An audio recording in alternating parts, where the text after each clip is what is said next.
Bonjour frères et sœurs, je me prénomme Serge, un des animateurs du parcours alpha de notre ensemble paroissial. Je réside à Saint-Orens.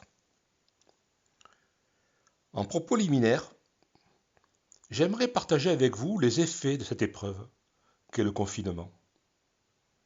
Pour certains, cela peut être un changement radical de mode de vie auquel on n'est pas du tout préparé et qui perturbe énormément par la perte de repères. Pour d'autres, cela peut représenter une chance. Je n'imaginais pas que cela soit possible dans notre vie de devoir et pouvoir collectivement tout arrêter du jour au lendemain pour nous permettre de nous poser les bonnes questions. Quelles sont nos vraies valeurs? Quel est le sens de la vie? Je m'interroge, ne peut-on pas rapprocher cette épreuve de celle de Jésus dans sa traversée du désert? Qu'en pensez-vous? Mais revenons au sujet. Le parcours alpha, à contrario, ce sont des rencontres, de la convivialité, des échanges, de bons moments avec des voisins que l'on découvre ou ne connaissait vaguement que de vue.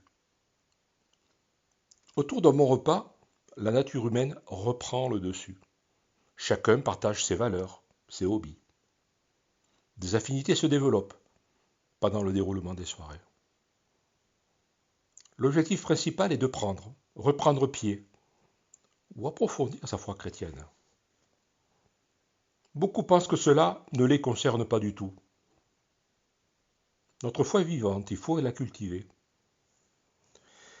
Qui ne se pose pas de questions, par exemple, lors de la lecture de l'Évangile? On aurait bien aimé faire préciser tel ou tel aspect. Par exemple, en ce temps pascal, pourquoi Jésus n'est-il pas reconnu physiquement par ses proches après sa résurrection?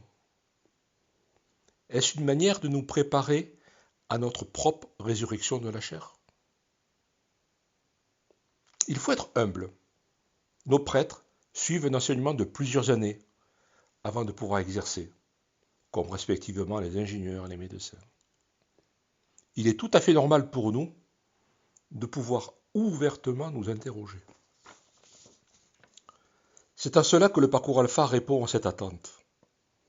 Après un exposé sur une thématique de la foi chrétienne, c'est le moment de partager et de réagir. On peut avoir des questions, des doutes ou des certitudes. Le partage avec les invités autour de la table nous fait grandir dans la foi. Et quelle tristesse en fin de parcours quand chacun réalise qu'il ne va plus retrouver ses nouveaux amis dans ce cadre fraternel. Ayons confiance, prenons conscience de nos fondamentaux et gardons-nous en bonne santé avec les nôtres.